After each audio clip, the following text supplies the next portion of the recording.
What's up guys, macadii here, and today guys, week 4 of the UAL League, where I am up against the Confusion, coach of the Miami Heatrans. Now if you guys are excited, don't forget to leave a like down below. We're currently 2-1, and he is undefeated, so this was a match I really wanted to try and win. Try to bring down the undefeated team. It's always quite good fun to try and do that, and he's got a very seriously scary squad that I had to prep up against. What we'll do is we'll run through his squad, my team, and then finally go on from there to the battle. All of his links as well will be down in the description below, so don't forget to go and check those out. I would definitely recommend it.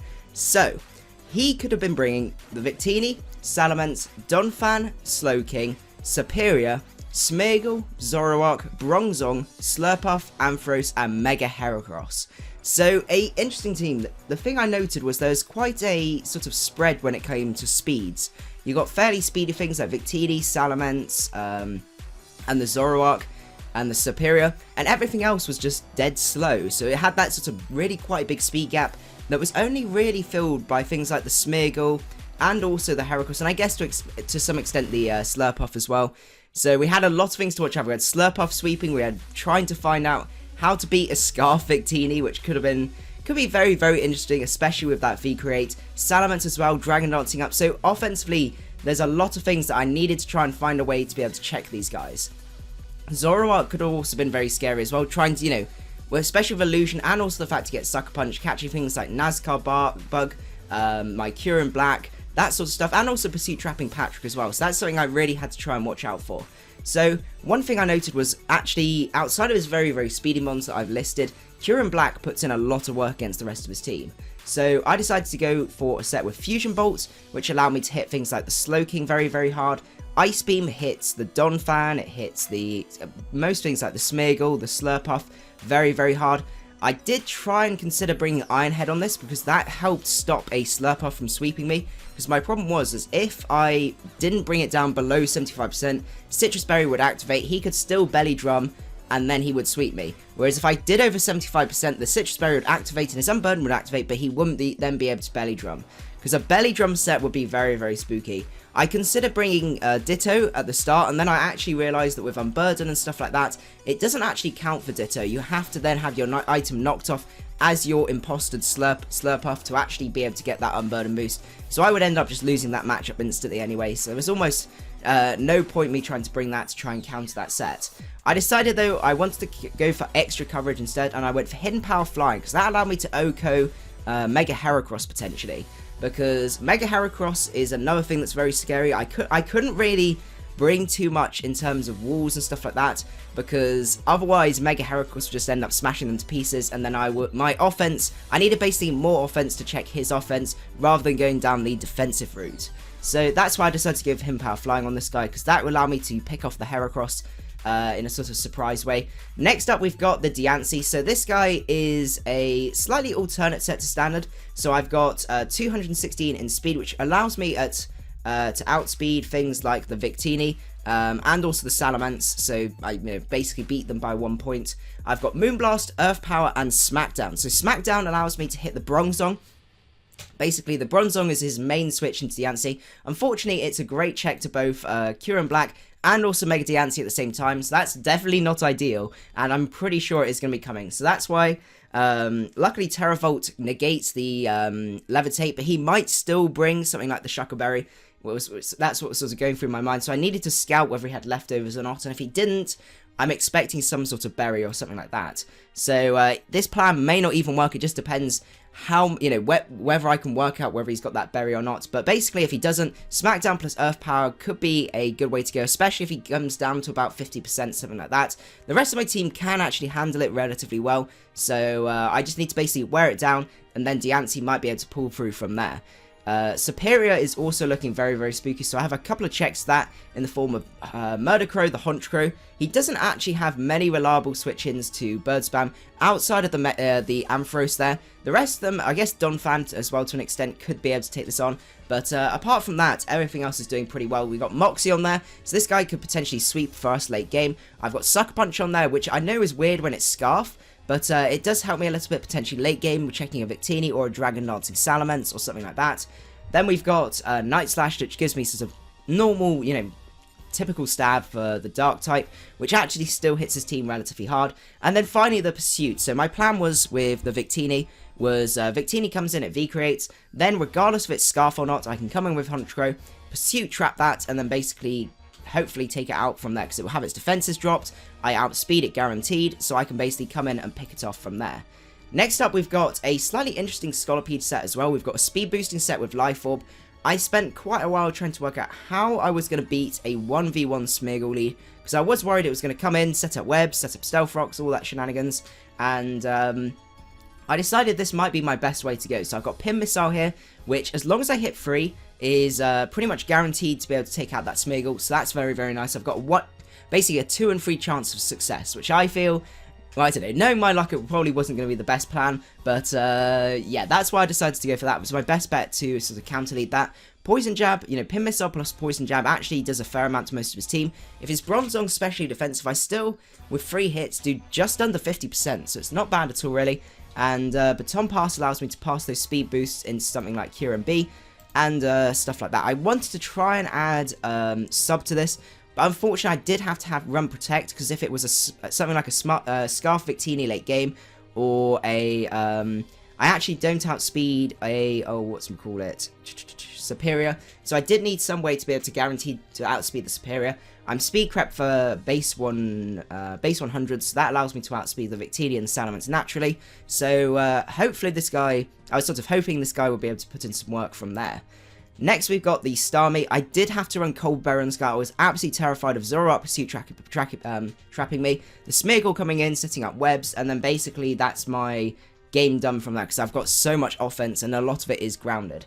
So I needed to bring Rapid Spin this game with Scald, Ice Beam, and Grass Knot, which hits a lot of his team pretty neutrally. I can outspeed things like the Salamence, and I can also outspeed, actually no, I outspeed his entire team, so this guy could be very, very nice. I must admit, I'm not, from my experience of using Starmie, I've not been the biggest fan. Like, I know with how my team's drafted, I have to bring it quite often, just because it's my most reliable way to get rid of hazards, but I don't know, if it's offense, it's too frail, and then if I run max HP, it just doesn't touch anything, it just sits there and still gets hit really, really hard by stuff because it doesn't have the bulk. So it's one of those mons, like, in theory, like, I really wanted to try it, and this is why I've really wanted to do this draft. I wanted to try these mons out and see how they perform, and I must admit, Starmie's been pretty lackluster, but we'll just have to see from there. We've also got Seizure, the Porygon 2 with the Eviolite. I've got Trace there, so I can trace things like the Salamence's Intimidate if he's got that, the Slowking's Regenerator, let's see, what other things, the Bronzong's Levitate, which I don't think is going to be particularly situational, and that's basically the main ones, and also maybe the Ampharos is Static as well, if he does decide to bring Static. So overall, it just made the most sense to go for Trace with this guy. I've got Thunder Wave on here, so I'm expecting potentially, if Mega Heracross comes, I can T-Wave the Mega Heracross as it comes in. Hidden Power Fighting does about 60%. I can live another CC if I want to, and I can work out what to do from there, as long as I'm up at sort of a good amount of HP. But that's kind of the plan with this guy. This is the only, if I wanted to bring Bulk, this is the only set I could use, because that allowed me then to check the Mega Heracross to some extent from there.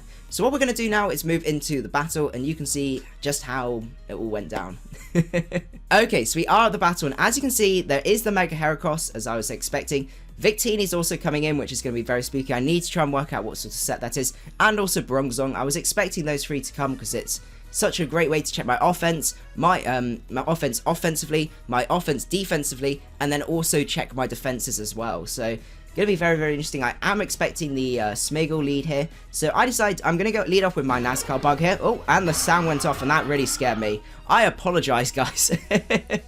So at this point here, I decide I'm not too sure what this Ampharos is going to do. If it decides to, like, Volt Switch out, I want to get some chip damage off on it, because it's going to help me a lot with my Murdercrow, because Murdercrow, once I get rid of this and I potentially weaken the Bronzong, I'm not expecting it to be able to reliably switch into my Honchkrow.